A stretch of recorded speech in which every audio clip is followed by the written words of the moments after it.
Hello, welcome to 30 Minutes. I'm Rick Anthony. My grandson and his wife are expecting their first. They're expecting twins, as a matter of fact, literally any minute.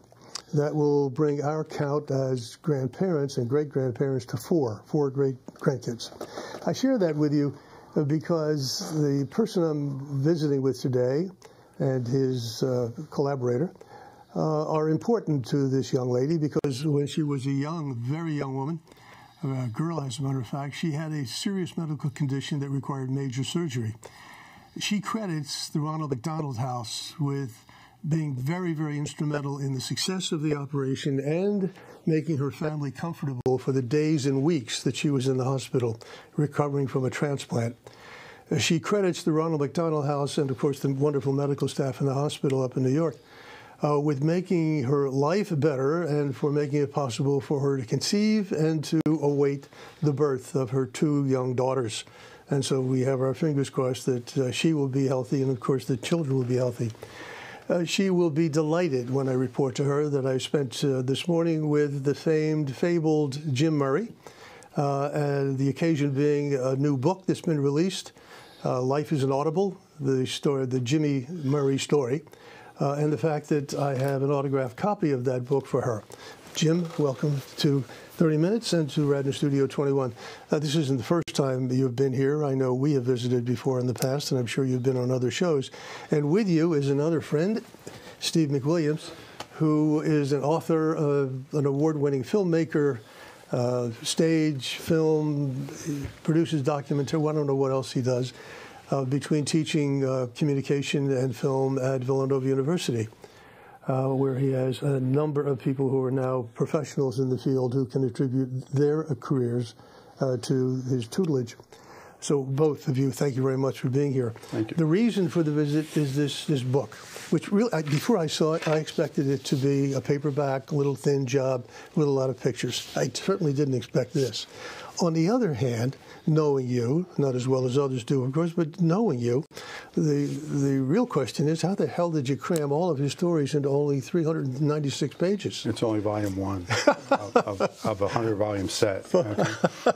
I love that he just said that, part two, because already the people that have read it, Burr, you left me out. And I blame him. I said, no, he was the editor. He picked the story. But seriously, I've been blessed. And, you have been blessed, but as all the people who have known you and benefited from knowing you over the years, you've been a joy and an inspiration to a number of people. I didn't realize that I knew you were important and I knew you'd done a number of things, but I didn't realize that you were involved in so many different things in your life and your career. You owned restaurants at one point? well, I never owned anything, even now. I'm a disaster. But I did own Blaine, whatever went wrong. And my whole life's been McDonaldized. And I worked for a survivor of the Holocaust, a man named Stephen McWilliams, when I was in Atlanta, where I met my wife, the first and best call I ever made. And this guy, Jim McDonald, we could do 2 books on him. He was a veteran, but he had a bar in Malibu.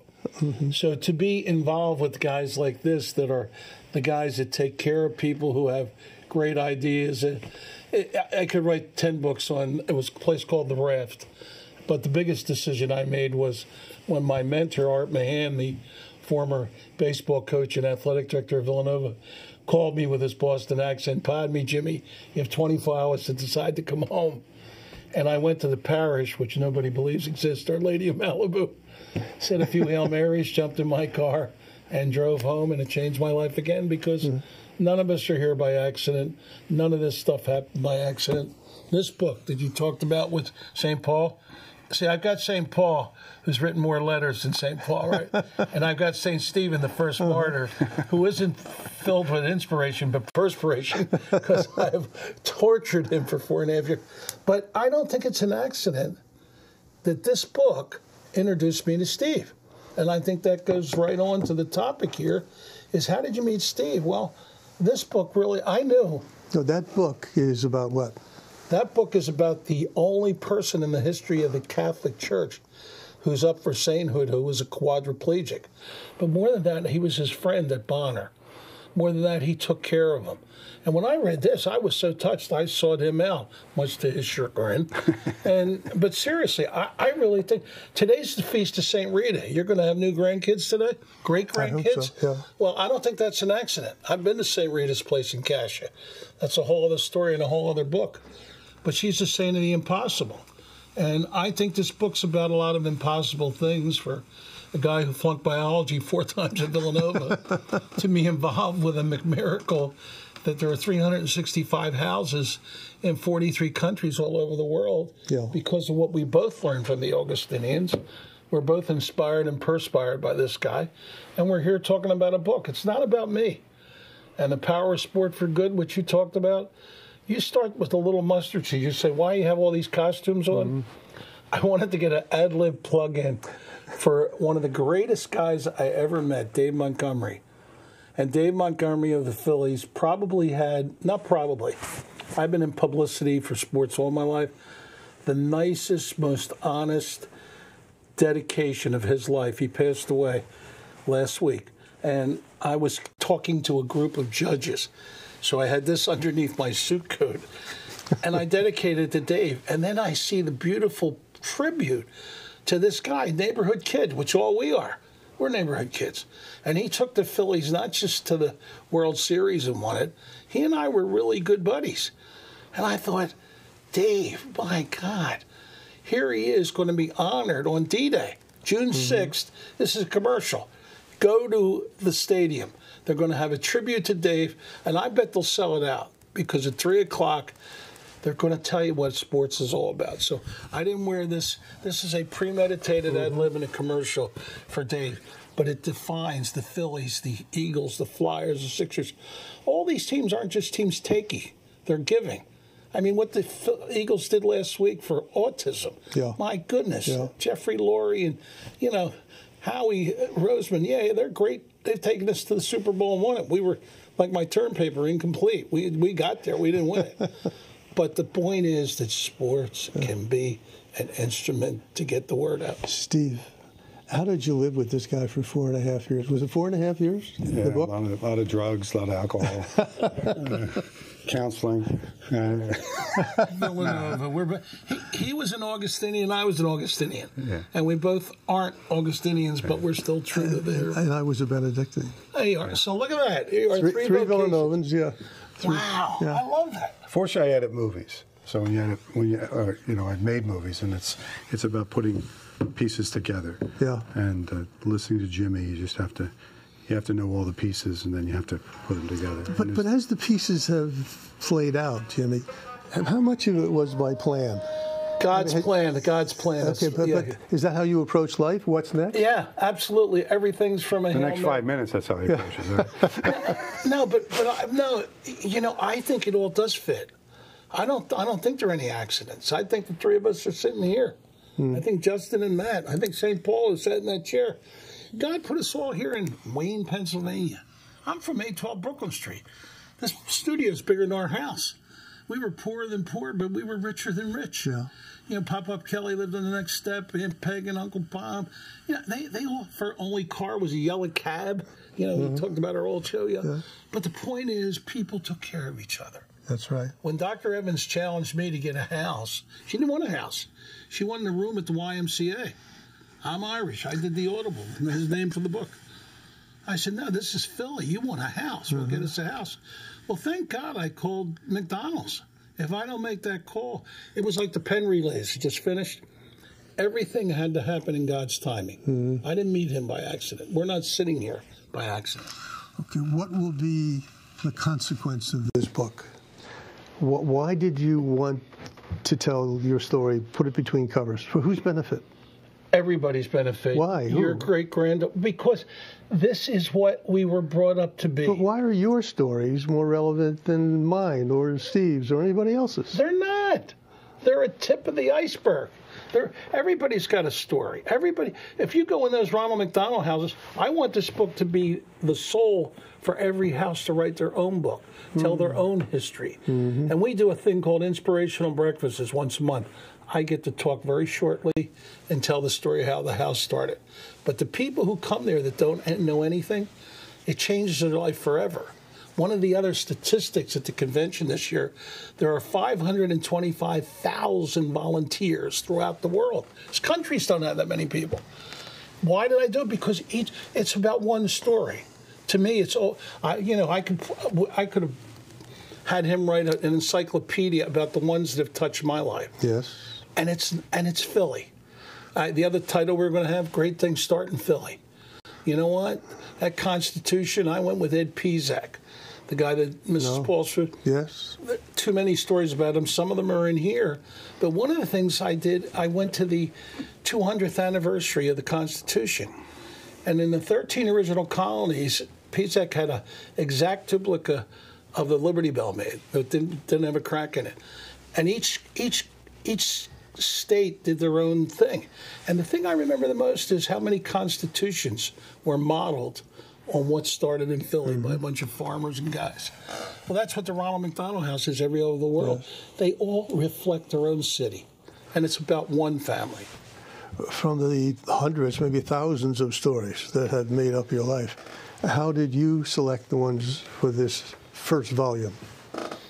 That's a great question. It was like, I said before, it was like making a movie. I just, once I kind of sort of listened to him, because I didn't know what I was getting into at the beginning. I just would tape Jimmy for hours, and you try to find some organization to it. So I basically just followed it chronologically from his birth until the present, and tried to make it interesting, jump back and forth. A lot of people don't know the history of Jimmy, especially younger people. I didn't know it, right. not all of it. But I had to try to, and I didn't know a ton about him. I knew about his career as the Eagles, but not the details, and I didn't know the details of Leonard Toews and all his involvement. So I thought anybody that's interested in sports, he's got a ton of great sports stories. And then I didn't know the depth of the Ronald McDonald story myself. I didn't realize until the size of the movement worldwide, and what he was the catalyst for, and how many people it's touched. And I forget what the statistic was. Susan Campbell, the director of the House, at the launch, she spoke about how many people they helped last year. Now, I think it was a couple thousand people were affected by the Ramadan, just in Philadelphia. Multiply that by 365 houses worldwide. Multiply that by 50 years. So there's millions and millions and millions of people being affected. So that's a significant story. Steve, I know much of your work, the films that you've done, the scripts you've written, and so on, is around a theme, a basic theme, at least from what I know of it, and that is how people, particularly those who are challenged in one way or another, overcome adversity and use their weaknesses or disabilities somehow to their advantage and inspire other people, but also achieve almost miraculous achievements, accomplishments in their life. Is that what attracted you to Jim's story as well? It's certainly not. Well, no, Jim attracted me to Jim. I mean, Jim attracts me to Jim. Jim's energy attracted me to the idea. But it's the inspiration of his life. I think when you look at the way it's been lived. If you look at what's been done, and I think it was well said at the launch, that few people you meet really change the world. Like, we all want to change the world, and I don't think we have a choice if we change it or not. It kind of happens, and who knows what great idea is going to catch on next. You had 100 good ideas this morning. Which one gets executed? Which one has the impact? This was, like Jimmy said, it was almost, and like his theme is nothing happens by accident. Well, there was an accidental meeting that he went. He did not know what he was getting into. If you read the book and you see, this was just a really, really kind of a throwaway moment, where he goes to meet this doctor, and all of a sudden the doctor sends him down to another doctor, and this like Jimmy says, one event happens to the other event, the other end. Next thing you know, this thing happens. And it becomes a worldwide movement, and the world's never been the same since. That's a great lesson for all of us to remember. And so I love telling good stories. I love a story where people impact a great amount of people, and I think what I always like about it is nobody planned it. It's just kind of, and you can take it one way or the other. If you're a believer like Jimmy is, it's God's hand. Other people think it's just random. But I'm always attracted to people making global change like that. We are of about the same vintage, which means most of our careers are behind us. What's left in the years that God will give you? I think sharing the stories of the other houses. Selling books. Well, that's St. Paul and St. Stephen. Hey, I hope we sell the books for all the right reasons. Because as I say, I think this is just as Steve has done so well with helping. We're all special needs kids. You know what? If you walk into his vocation, there's a tangible and intangible. You know, yes. He graduates kids that were never even going to go to school. But you see the camaraderie. It's like going to a Ronald McDonald House. Exactly the same thing. People with the toughest problems. I remember Dick Vermeil, who saved my life. You know, the first thing he had on his list of things he needed was round tables at training camp, besides the moon and stars. I said, what's that mean?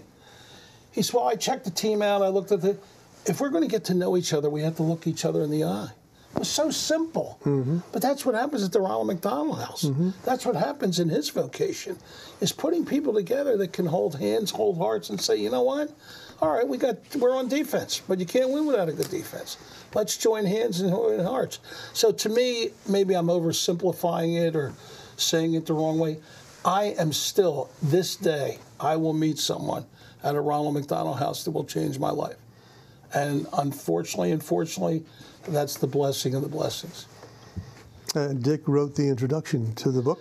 Dick, he's still here. To see he and Coach Peterson on billboards on I-95 promoting, I cried. I'm Irish. Paul's Irish. I cried. I looked up and wow. Here are these two guys. They couldn't be more diverse and more alike. Hey, and win the Super Bowl. It's like the term paper, incomplete. I was telling the kids, showing them the ring, hey, we got to the Super Bowl and didn't win it. This is the Super Bowl. It's a spiritual Super Bowl. And it's not my story, it's everybody's story. It's especially the stories of the families.